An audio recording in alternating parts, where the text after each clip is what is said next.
by the Kenya Film Classification Board. It is therefore suitable for general family viewing.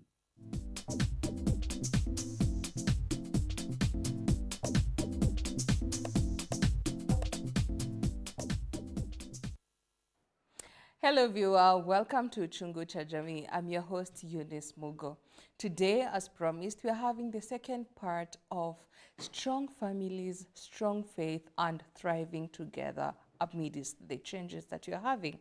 Send in your question, interact with us across all our social media networks. That's GBS TV Africa. Our SMS line is 21144. I'm not alone. I have a guest with me who is going to help us to understand better on how to juggle in between families, work, and everything in between. I will allow her to introduce herself. Welcome, guest. Thank you so much. My name is Pastor Penina Mbugua. I am a pastor, a mentor, a counselor, and a mother of two, and I'm very happy to be here. Welcome to the show, Penina. Thank you so much. It's a pleasure to have you. Wow, thank you. At Chungu Cha Jamii, we thrive ourselves to educate and also tackle issues affecting the society. Yeah. So today, as we are talking about strong faith and families, those are issues affecting our families today. Sure. As a pastor, you know more about faith and also having to deal with family issues, not only yours, but also the society as at large. Yeah. So to start with, when you hear about strong families and strong faith and also the things that grip us together, what comes in the first thing in your mind? The first thing that comes in my mind about the strong family, the strong faith, is how we interrelate between the parents, the children, the faith, the society, the church, and the faith. Mm-hmm. How we are able to mingle and juggle between all those things together and bring up strong or successful children in all round, being healthy in mentally, physically, spiritually, and also in other avenues of life. Yes. Interesting. That's a very good way to start our program today. So yesterday we had a first part of this segment, and yesterday we dwelled so much into marriage. Sure. So today I would want us to take take it a notch higher and talk about families. You know, when you talk about marriage, now from marriage we start a family right off, right? Yeah. A husband and a wife, and then we introduce children. Yeah. So as you're looking into a family setup, you realize when you were dating, there were only two of you, you got married, then you bring in children. Yeah. Now you're not only two of you, you're not thinking of only your husband, but you have to think of your child. Yeah. So now how do you start to mold a family intentionally to bring it up to what you envision years later? Wow. You know, one thing you've mentioned about intentionally, you have to be intentional about it. And when you are starting the relationship and the dating and getting into marriage, that is one priority that is supposed to be discussed. Now we are going to be the two of us, but later in time, by God's blessing, we are going to have children. And life is a daily thing. As family is a daily thing, and work is a daily thing. Right. And everything we do, it is a daily thing. So we learn each day. And unfortunately, there is no manual for marriage or parenting. We just go around through the grace of God. But it is always good to be intentional and to talk about it. When you're starting a family, talk about it. Talk about what you'd want. We would like to have kids at this particular time. If that is the will of God, we would have to have how many children? How are we going to divide the responsibilities? How are we going to handle it? Actually, being a first-time parent is a bit challenging because now it comes with new things, a new being, a new responsibility. You know, when you see others parenting, you think it's an easy thing. But the moment it is you and it is a bit tricky and difficult. And mostly for women. Sometimes when a woman gives birth to the first child, she has not held another child.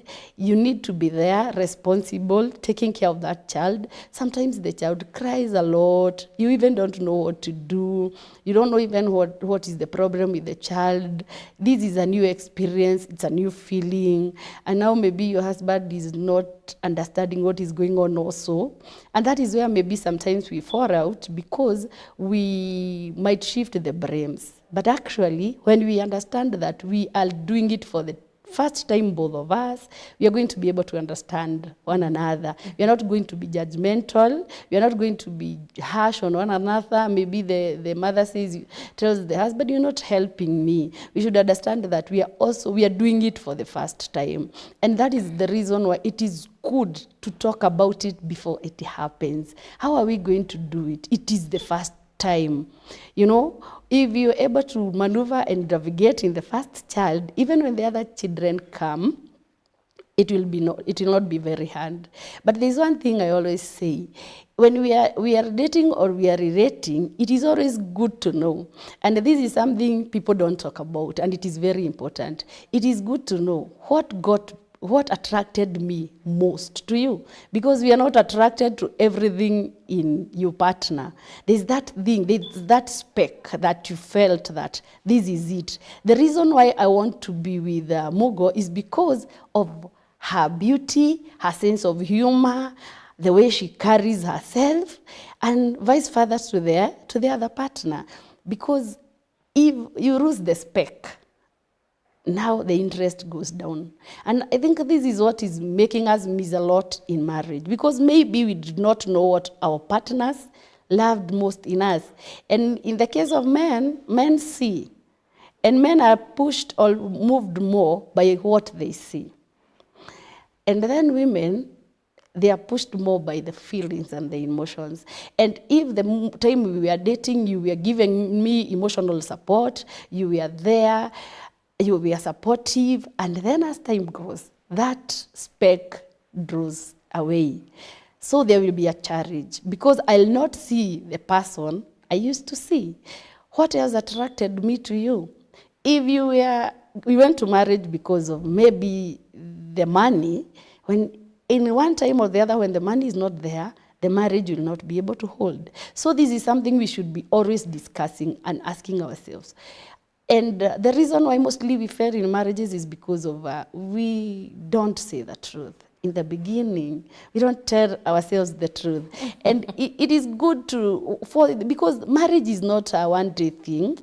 Because of tomorrow and the future, it's good to tell your partner. And actually, what moves me most in you is this. So that even when you get married, the partner will make sure to maintain that. Excuse me? Yes. Why should I maintain if it's not there anymore? We are human beings. Thank you. We are human beings. You Yeah.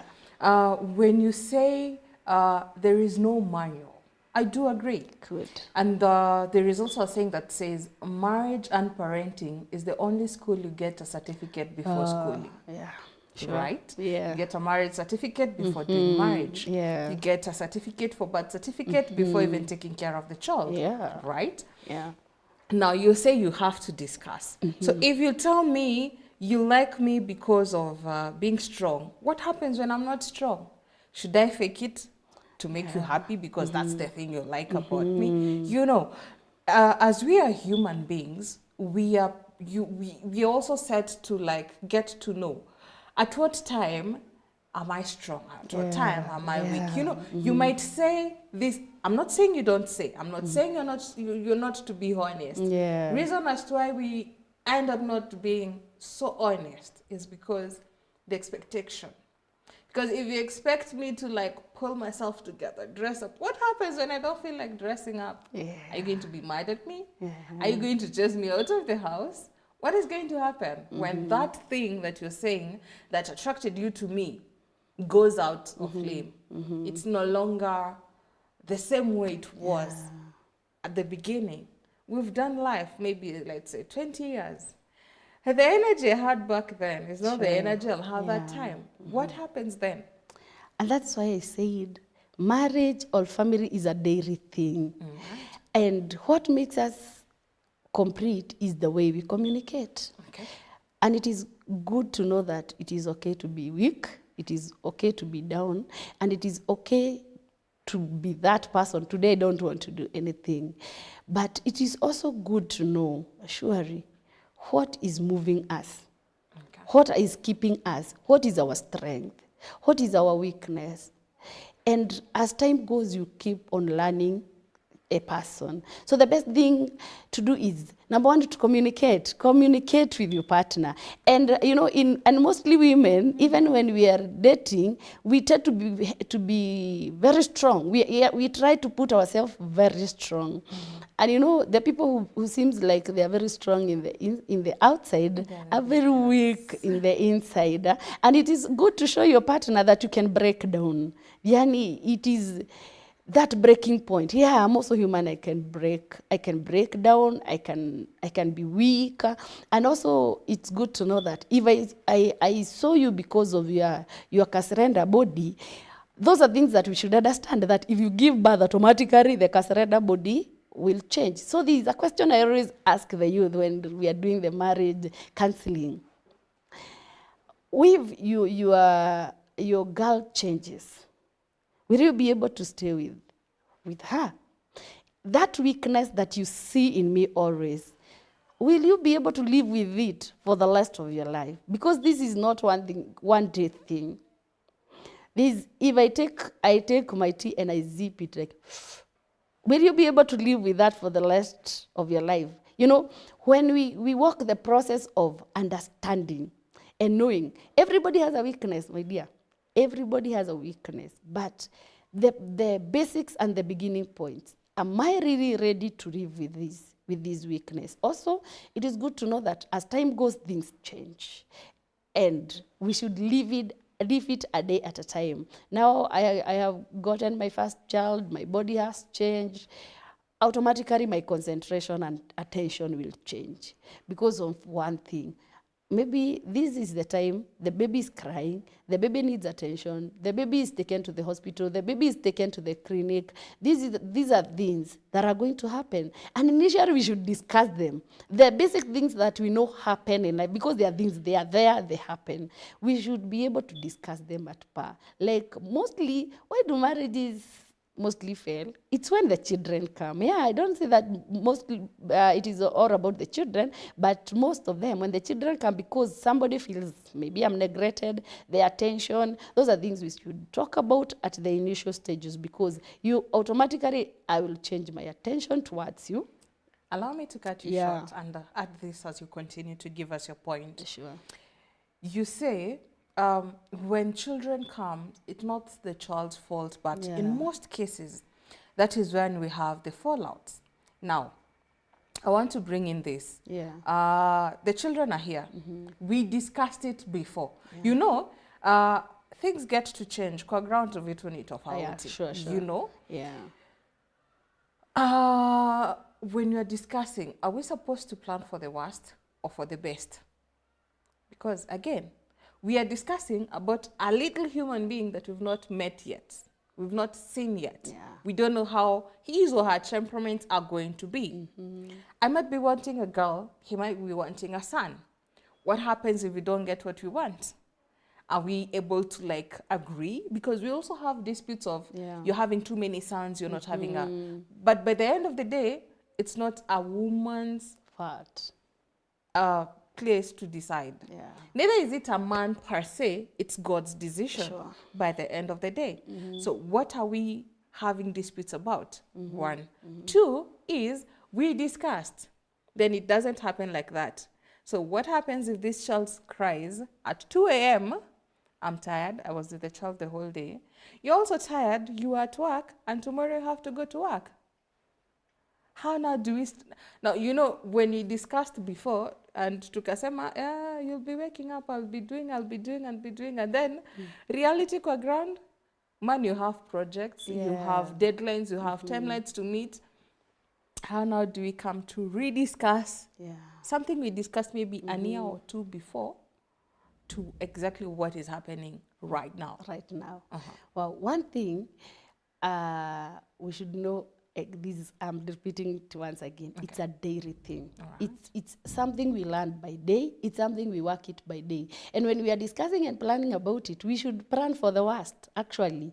Okay. We give the best, but we should also plan for the worst. Because imagine in a scenario where we are prepared for a healthy baby and a disabled child comes. You see? Okay. Or a sickling child comes. You're not ready for that. You give birth to a child with a hole in the heart. So you see, that is another challenge that has come. So we should be able to discuss and to be able to stretch, and we can be able to change with the time, with the situation. Because even when you go to your workplace, you might realize this is what I was expecting, but actually this is what I'm getting.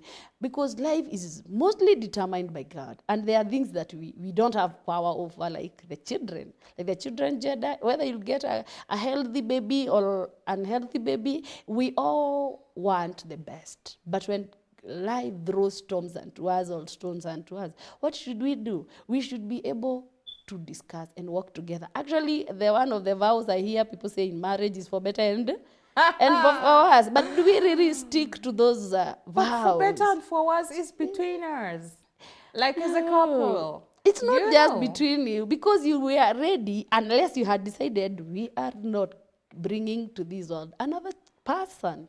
But if you really agreed that another person will come, you know it has to be for better for us, for all of you.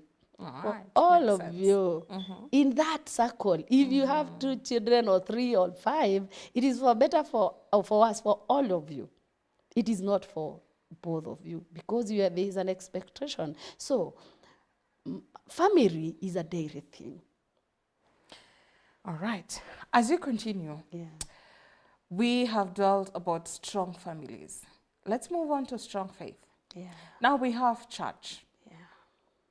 We have faith. Faith can be individual faith, what I believe in, what I've been brought up believing in, to who you pray, to where you go to church, to how you do your daily things, and to the custom things like the Easter holidays, the Christmas, name it. Some don't even do such things. They're like so reserved and very ready to do such things. Yeah. Some of us are very good at birthday is a must, and where I'm coming from, birthday is a no. We don't do. I even don't have time for that, you know. Now, when you're talking about faith, church, and everything in between regarding faith, how do we have such a discussion that will go? You've said it's not a one-day thing; it's a lifelong thing. Yeah. At what point should we have this discussion? And when we see changes as we go by, how now do we go back again to this conversation? Yeah.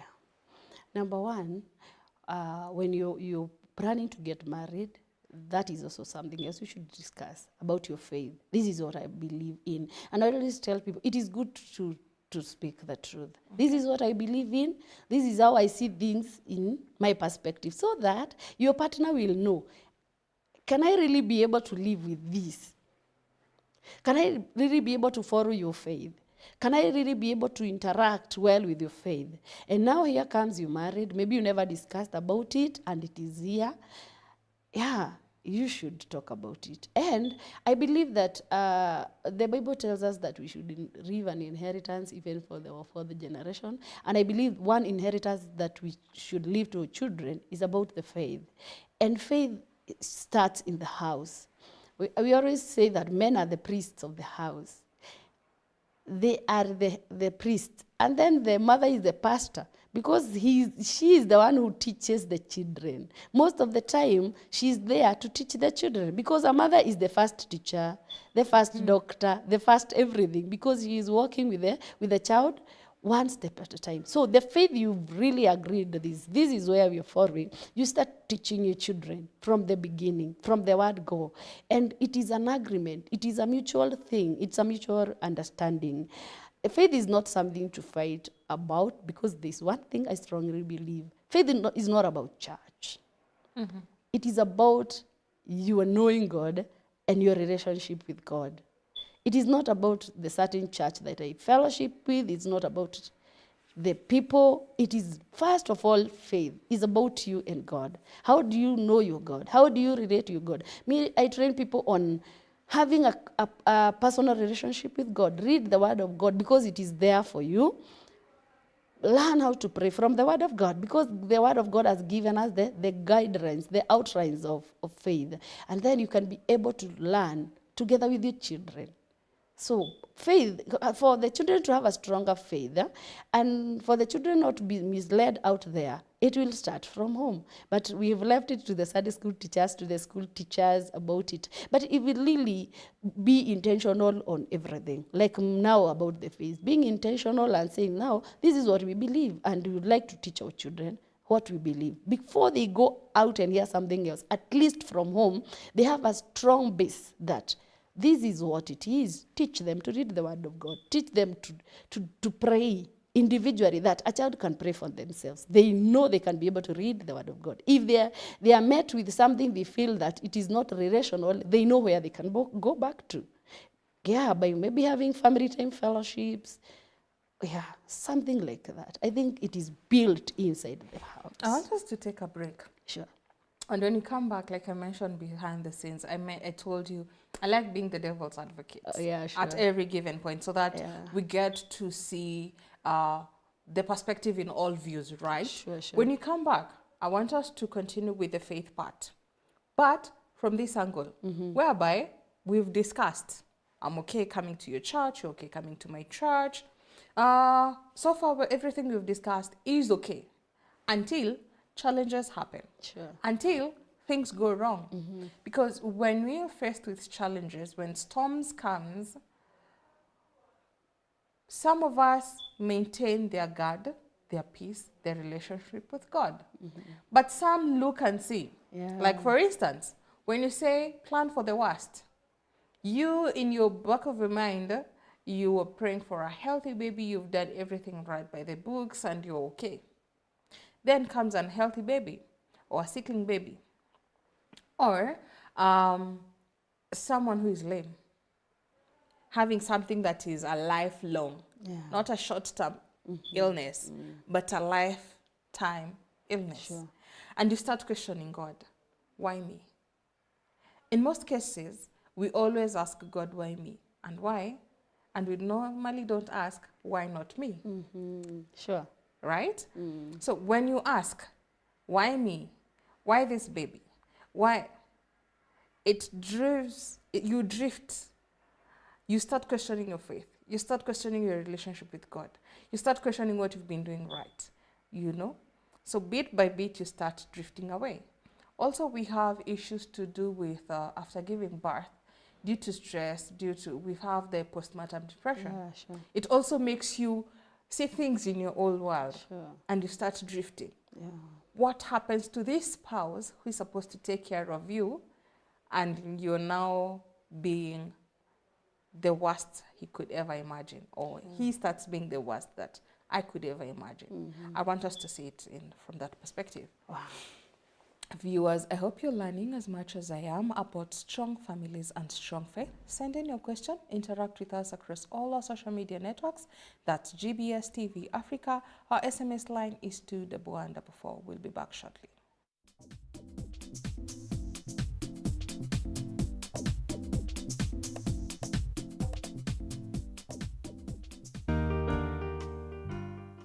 Hello, kids.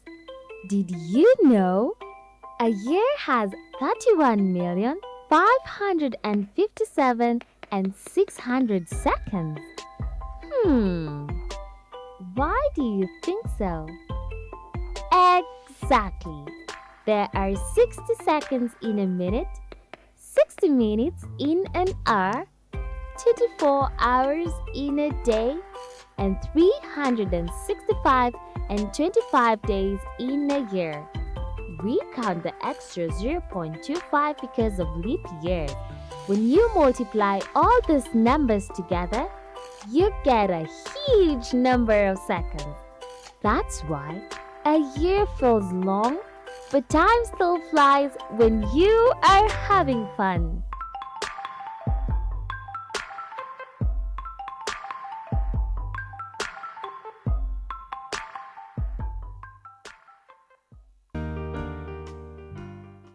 AS and A levels is a qualification program that is advanced. That is after one has completed the high GCSE program, then they advise to continue for AS and A level.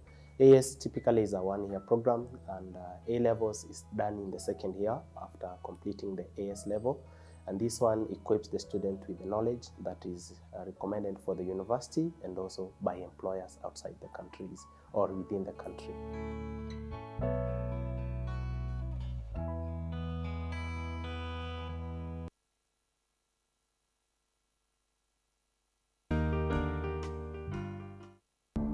The moment we receive the word of God in our heart, from that moment, God starts working in our life. So the 4 lepers, they did not have hope. In fact, when you see them, they were so weak, and God has chosen the weak things of the world to confound the things which are mighty. So when you see from the Bible, Jesus, he became their hope, and Jesus can become our hope when we have no hope.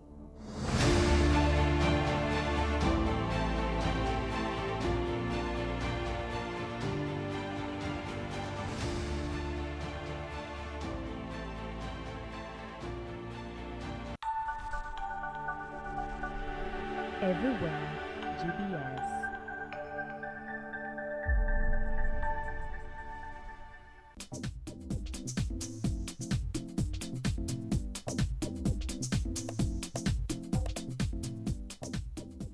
Welcome back, viewer, to Chungu Cha Jamii. Today we are talking about strong families, strong faith, and thriving together amidst the change that you are having.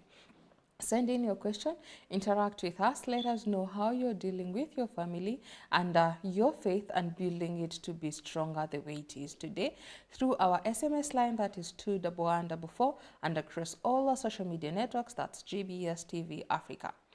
So before we went on a break, I'd ask a question regarding on how things go south and then you lose your faith.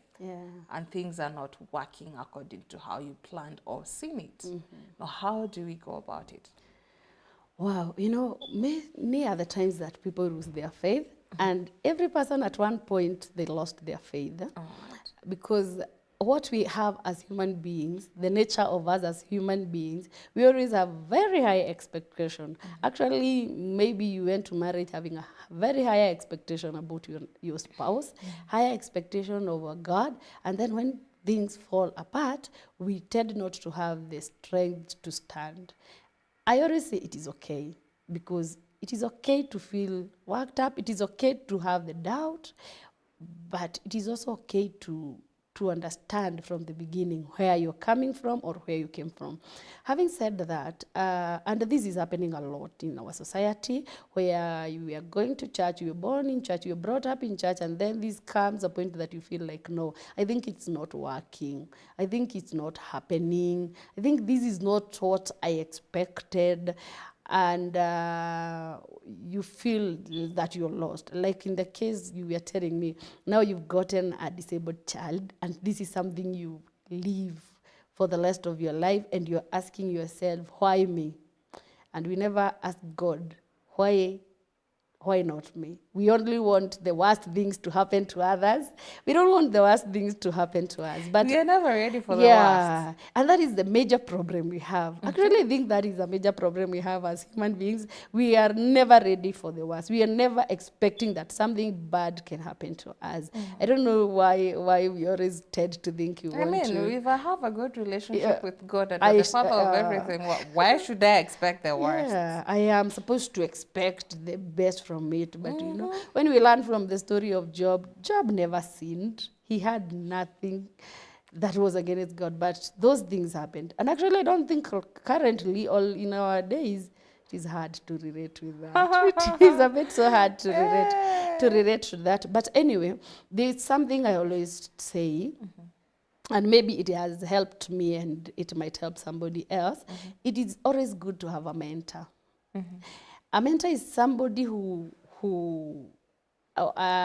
you say that ni mtu unaweza vuria nguo. That person that you can be able to relate. And you know, it is not something that you start from anywhere and you pick anybody to be your mentor. There are people you've walked a journey with. That is one side that helps. When you have a mentor, somebody who can be able to relate with, yeah. You know, actually it's not even about falling out with God. It's even falling into sin and you feel like, God, is it now? I thought I'm moving in this direction, but now I feel I'm lost in this dimension. A mentor is somebody who will tell you, it is okay. You have fallen into this. These have happened. And you're going to wake up. You walk a journey of healing. Because when we fall out or when we find ourselves in different parts, is because that there's something that has happened, have really affected our emotions, and we are going through maybe a trauma or a depression. And you know, when it comes to that dimension, it is sickness now. Now you're not a normal human being. You need to heal. So you need somebody who can be able to walk a journey of healing with you, somebody who can be able to stand with you, somebody who can be able to understand you the way you are. There's something else that I've been missing out. Like now, we don't want to submit to one another, or we don't want to listen to one another. Because, you know, when you got married, you were two different beings, coming from different areas and different perspectives of life. And maybe in our communication, we don't want to come into a point where we can agree. Mimi nataka kwenda kanisani, and that is it, and that is it. I am a choir member, and I have to do it. And now you're telling me, no, you're overdoing it. And now because sini maisha yangu, I am me, this is my calling. I don't want to, why are you stopping my calling? You know, when we don't strike the balance of that, we can really sit and discuss this and get a meeting point. When we are led by our egos, everybody's ego has the ego with them, it will be difficult to understand. But it is very good for sometimes now to put down your ego, because this marriage thing, you agree to it. Remember, it's not now only about you. It is about both of you. Mm-hmm. So it is good to drop the ego and sit down, discuss, and see it from each other person's perspective. Mm-hmm. Yeah. Thank you for that. You've mentioned two incredible things that I want to bring it out and maybe have a better understanding of it. You've brought out the issues of a mentor, and also striking a balance in the responsibilities that you have in church, and also not affecting your partner with it. Now, a mentor, umesema, it's someone unaweza mvulia nguo. Yeah, sure. So at what point do you think, and if I have a mentor, you know, when you say a mentor, is someone different from your husband or your wife. Yeah, sure. Right? Yeah. And in relationships, you ought to be vulnerable to your partner. Yeah. So at what point or to what measures are you supposed to be more vulnerable to your husband or wife and to your mentor? Because in most cases, we have it that you tell your mentor what you're not able to tell your spouse. Mm-hmm. What is that thing that you cannot tell me as your wife that you can tell your mentor? Mm-hmm. We have, right? I don't dispute. But to what extent do you ought to surrender or to trust this mentor to bring you together and not to bring a discord? Because we've also have instances where we have discords in families because of the person called a mentor. Sure. So at what time do we strike a balance? And should I, as your partner, get to know this is your mentor and this is the person I am supposed to be more comfortable and open in the sense of knowing you're more vulnerable to this person than to me as your partner. Mm-hmm. So that when things are also falling out, I'm able to also seek or look for this person to get to understand exactly what is happening with you. Wow. Actually, in a marriage, you have to have a common mentor. That is a fact. Because the reason why we would have a common mentor is one thing. Number one, you should be vulnerable to your partner. That is automatic. But now here comes a situation that both of us are not able to strike the balance. We are we are talking about it, it's not working. Like now, you want to go to church more, and I feel you're taking all the time going to church. And we are not able to agree on this. And it is drifting us more and more. And that is where the mentor comes in. And mostly where I prefer mostly also the mentor to come in the situations like now, we are battering a problem, a disease. You know, sometimes you strike, there's a disease that have entered the home that is draining everybody, somebody who will be able to walk a journey. We have the parents or the mothers who go through the postnatal depression. That time, maybe even, you know, we think it's only women who go through that. Even men go through it. Because now this is something, he's not even able to handle this depressed person. Because, and mostly being the first child, this is something that has come, something that is happening in their lives. This one is depressed, and also the other one is depressed. And you know, men express their depression in a very different way. Maybe they are reserved. Maybe they will spend more time out there. Maybe they will be quiet. They don't want even to talk about it because they don't know even where to start about it. And in the society we are in, it always ignore the male. We feel that he's supposed to be strong, he's supposed to be there for his wife, but maybe at this point he's not even able to, even don't know what he's going to do, how he's going to help the partner. And that is where now, like when we are walking the journey of marriage, so you have the people choose the best couples, people choose the people they can be able to ask questions and guide them also, walk the walk with them. So most likely, if it's a mentor, you should have a common mentor because you are one. You have become one. It is somebody who will be able to walk this journey of sickness. Maybe now, like we are not striking the balance. So are we able to be vulnerable to this person and tell him the truth? Because currently we are having so many marriages that people are married but single. The marriage already had fallen out because they were not strong enough maybe to get another person when they felt that now we cannot be able to handle it. We cannot be able to discuss it anymore. It is beyond us. So they felt we don't want to expose our weaknesses. And what happened? The marriage drifted slowly and slowly. And why are we living together? We are living together because of the children. Maybe we are living together because we shared the properties together. We are living together because we have invested so much in one another. So there the mentor comes in. Before things get to us, we need that person that we can be vulnerable to and say, now we are really not able to agree. We are really not able to discuss and make a decision as a couple. I think that is it. Interesting. When you're talking, this is something that is coming to my mind. You say when it comes to marriage and family, as a husband and wife, we're supposed to have a common mentor. Yeah. You say we get to choose our best couples. What happens if you're coming from very different places? Maybe we met in a conference. Maybe I traveled to your country and we got to meet. Maybe we met through a friend. How do we come to agree to have this as a best couple? 1. 2, this as a mentor. We are both from different worlds apart. We've not grown up together. Yeah.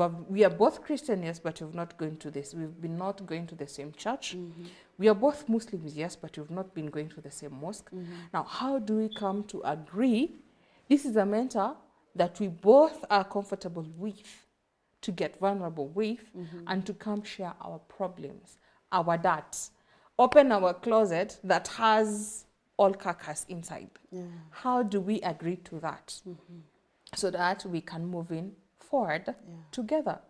And at how now also, after we have agreed and seen this, what are those qualities are we looking out for? So that by the end of the day, we don't have the biasness, because we are human beings. Sure.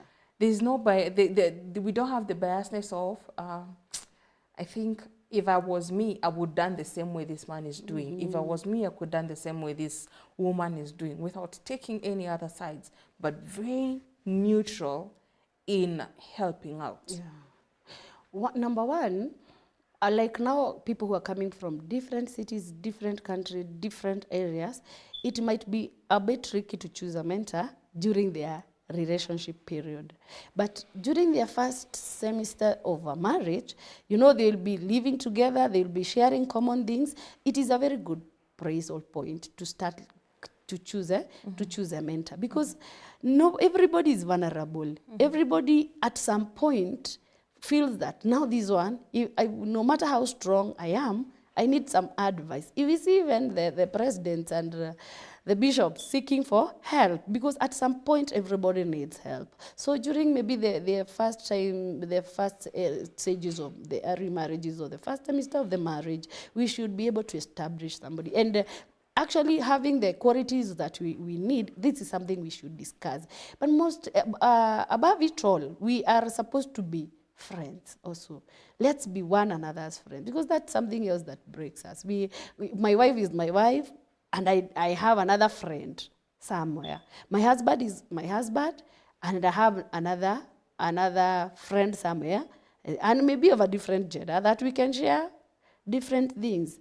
If we are able to strike the balance of being friends, we'll be able to have many things in common. Even when it comes to the choosing of the mentor, we will not have a difficult time, because we'll be telling ourselves the truth. Actually, we don't want to choose somebody who is only very spiritual, who's only so business-minded, only somebody who is thinking about only work. We need to choose somebody who is neutral, who can strike a balance, because life is a balance. We have to balance all. As I told you in the beginning, we have to balance everything. Everything should be, like the way we are taught by the doctors to eat healthy, to eat a balanced diet. That is also how life is. It should be. We should just be able to strike a balance at any point.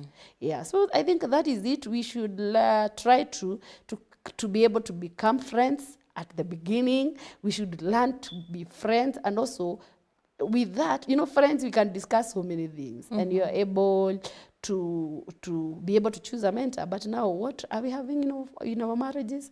We are very judgmental. We're not friends. We're very, I want to judge you in this, I want to judge you in the other one. And so we find ourselves not having an agreement. But if the Lord would help us and we start and become good friends with time, we are able to agree on many different things. Yeah, sure. Thank you. I want us to take a break. Sure. And when we come back, I want us to talk about the third person in this relationship. Yeah. That's our children. We commonly say ni wapita njia. They are only here for a short time. Yeah, sure. But they are again here for a lifetime. Short time, I mean, when they come of age, they'll leave us. Yeah. Lifetime, I mean, they'll forever be our children. Yeah. That's what I want us to talk about. Sure. Viewer, I hope you're learning as much as I am. Send in your question, interact with us across all our social media networks. That's GBS TV Africa. Our SMS line is 21144. We'll be back shortly.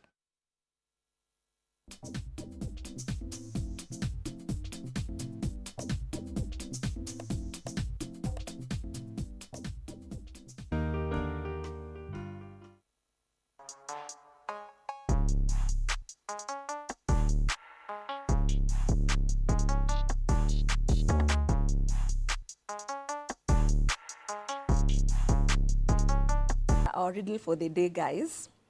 I am easy to lift but hard to throw. What am I? I've been a sculptor for many years now. It's about 44 years since I started doing as professional state artist. For 44 years. That's almost half a century. But now, where did it start? Before the 44 years, where did it start? For me, I use art to document culture and speak more about human life and activities through art, because I regard art as visual literature.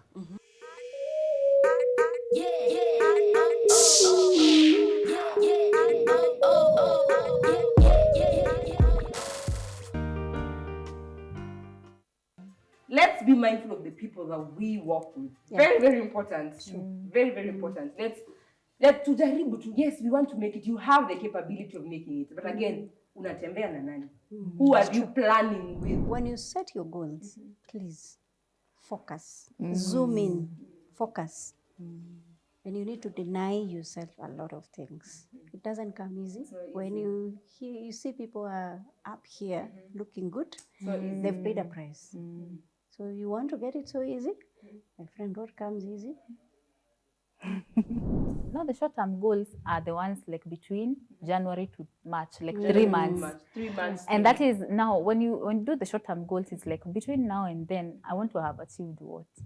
And that is easier to achieve because now you'll be doing it on a daily basis to get to there. And you usually find the short-term goals are actually feeding the mid-term goals, and the mid-term goals are feeding the long-term goals.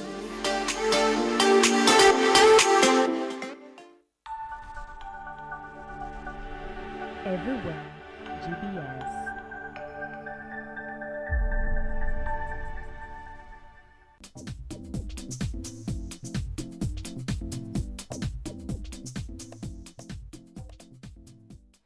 Welcome back, viewer, to Chungu Cha Jamii. Today we are talking about strong families, strong faith, and thriving together amidst the change that you are having.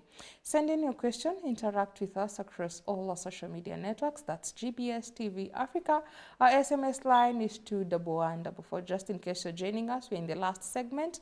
Just follow us on our YouTube channel and get to see what you've missed. Coming back to you, Pastor, we've talked about faith. We have talked about family. Now I want us to talk about children. We say children are a blessing. They are here for a lifetime. They'll forever be our children. But again, ni wapita njia. At some point, they leave our nest and they'll go start building their own families as well. So at this time that you're having with them, what are those things that what are those most important things that you could maybe call pillars or foundations that you should be able to build in your child and with your children? Wow. Number one, every parent's expectation is to have a well-disciplined, a good, well-behaved, a strong, a bright child. The child will be coming number one in their class. That person who is very obedient, a child who is not disrespectful. That is every parent's expectation. But I say this, children are also human beings, like we are. They have emotions, they have feelings, and they also have their strong studs. Like just the way you can say no, they also say no at some point. But I would say this, there's no manual for bringing up a child. And everybody feels this is the way I would like to bring up my child. Basically, in the beginning, it's always good to instill the values in them, in the right dimension, in the right way, the values of Christianity, the moral values of the community, grow with them understanding what the society is, what's the meaning of the society. But parenting also depends with the ages of the children. Maybe from the 0 age to around 5 years, that is a very crucial stage of growth and development. And that is a period where you need to be a present parent to your child, a bit very present, that they will feel your presence, because that presence means security. Even if you're going to work and that, make sure that there's that time. Even if it's the 5 minutes boarding with that child, when the child is little, when you just hold the child and he feels the warmth, feels the boarding, and the sense of security and reassurance is there. So those are the stages that we develop the self-esteem and the confidence in children, because they feel, yes, my mom is there. Actually, it's not the words that say it. They're the actions that say it. Sometimes we tend to believe that when we bring the children gifts, when we give them these, is when they feel us. But they want to feel the reassurance and the sense of belonging.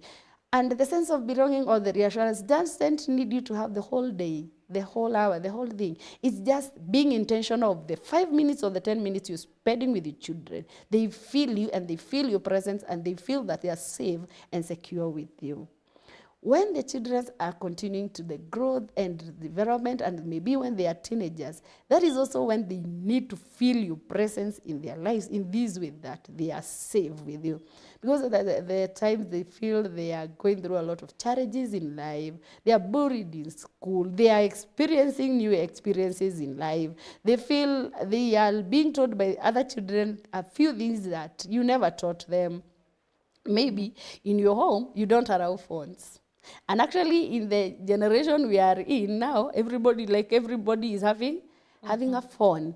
And so now they are like, why? Does mom hate me? Mom hates me so much that she's not giving me a phone. Dad does not want to buy me a phone. It is good to explain the rules and regulations of your home to your children. Because every house has their rules and regulations. Every place have the way they do things. It's not a must we do what others are doing. Maybe there's a reason why you feel, I don't want my child to have a phone until they are all of a certain age. Maybe I don't want my children to be doing this until maybe they're of a certain age. And you know, most of the time, sometimes because of maybe the traumatic events that happens to us at our early childhood ages, sometimes it affects our judgment. So it is good to talk to children. The reason why I've set this rule is because I would like you to grow to this stage so that this phone will not destroy your mental growth or development. There is a lot of social harassment in the social media. I would like you to be a bit more stronger to be able to handle the harassment or the bullying in the social media. We be able. Actually, I find it is easy to talk to our children, and mostly what I do in my life is mentorship in schools, and so I deal with children from the younger ages to those one in the university and secondary. And one thing that comes around is that children always think that their parents don't listen to them. And how do you listen to your child? You know, sometimes we are very sentimental. We just want, like now your child, imagine your grade 6 or grade 5 child telling you that she has a boyfriend. Wow, you're like, now you know you start shouting. As a normal parent, you're like, why? What do you want a boyfriend for? And you know, because the first thing maybe comes into your mind is that now they are going to start having sex. Yeah, but when you listen to the child, the reaction, your first reaction, gives the reassurance to the child or pushes the child away. If actually, yes, you want to react, but if you hold your cool and listen to your child, you will be very able to advise that child. You'll be able to walk the journey because it is the world that has changed. It's the situation that has changed in our lives. There are so many exposure and many things. So you'll be able to listen to them, and you'll be able to advise them or to talk to them in the right way. Actually, I tell parents it's good to tell the children the truth. Nowadays is not the time we were growing up. When we were growing up, we did not know what do grown-ups do together in bed. But now, even the younger child knows what the parents, when they close the door, what is happening behind the scenes, because now we have a lot of exposure. But it is good to talk to them about everything, talk to them about relationships, talk to them about sex, talk to them about lifetime choices, so that they will feel free. Number one, children are being molested and harassed outside there. But because they don't feel safe with you, they will not be able to speak out to you. And you know, how children become more vulnerable is because they have gone to share with their age mates or another senior person, and they tell them, that is normal, that is happening. It's not bad. It is you becoming a grown-up, you know? So when we are able, I know it's not easy, but if... Of course it's not easy. Now, now that you've said it. Yeah. At what age are you supposed to now having such a conversation of being honest and truthful to your child? Mm-hmm. 2, when you say you hold your cool, you know, there's some things you don't entertain and tolerate depending with what you set as rules and do's and don'ts in your family. So when this child comes and tells you, Mom, I have a boyfriend, You know, children can be very cunning and manipulative at times. Sure. They might be telling you to see your reaction, to know if this is a line to cross or not. Yeah. So if I hold my cool and I start entertaining your thoughts, and maybe you're telling me to test me, you know, kumbe mama ako sawa nikipata boyfriend. If you again be harsh, na ako nayo, then you lose the child. Now, we say we have the sixth sense of wisdom to get to know. But in that sheer sense of wisdom, how now do you salvage both so that you stand your ground as a parent, as a family, and rules that you've set without going back to your words, and making this boy or girl understand this is not a line you're supposed to cross or think, because truth be told, it's true we're in a different era. But what has a grade 6 got to do with a boyfriend? Is he going to concentrate in school, studying, books, the different subjects, or start dealing with tantrums of someone else, and even he's not able to take care of herself in the first place? Yeah.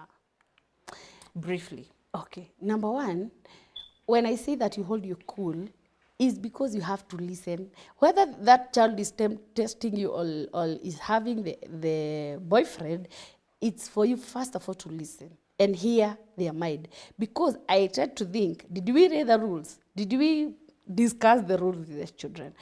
When you are done listening, now you go back to the rules. What does our house rule talk about this? What does it say? And at your age, what are you doing with a boyfriend? Tell me about it. And now you're able to come in. Because it is not all about, nowadays children caning is not even. Yeah. They don't even care whether you're caning them. And there's one thing I always tell parents. Don't let your children predict your next move. If they know that when I tell mom, she'll just shout. You shout, make noise, everything, and then that is done. So they are prepared for the noise. But what do I mean by don't them predict your next move? There is a time they talk about it, you don't even shout, you're quiet. And you're there, okay. And they are like, hey, sasa kunaenda aje. There is a time you'll take a cane, you can and full stop. You did not even discuss it. There's a time you shout, there's a time you'll sit them down and talk to them. So they don't know if this happens. Sasa nitachapwa, nitakeleleshwa, nitaongeleshwa, so they are there. Because if they know that mom kazi yake ni kuchapana, see, they are going to get used to it, and they will That's the worst you can do. And they will, yeah, sure. I want you to give us your parting shot. Yeah. Then we can continue this conversation online, because I'm being told we're running out of time. All right.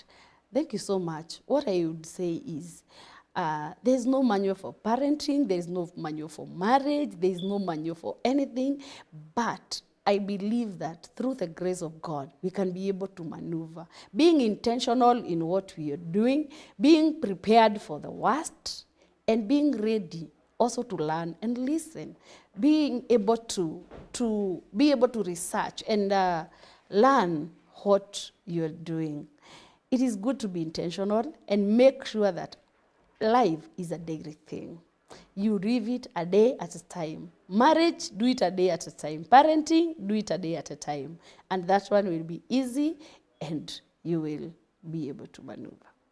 Thank you so much for coming and honoring our invite, and for the insight that you have also shared. Viewer, I hope you've learned as much as I have learned. Let's continue this conversation offline across all our social media networks. That's GBS TV Africa. Our SMS line is 21144. Till next time, have a nice time.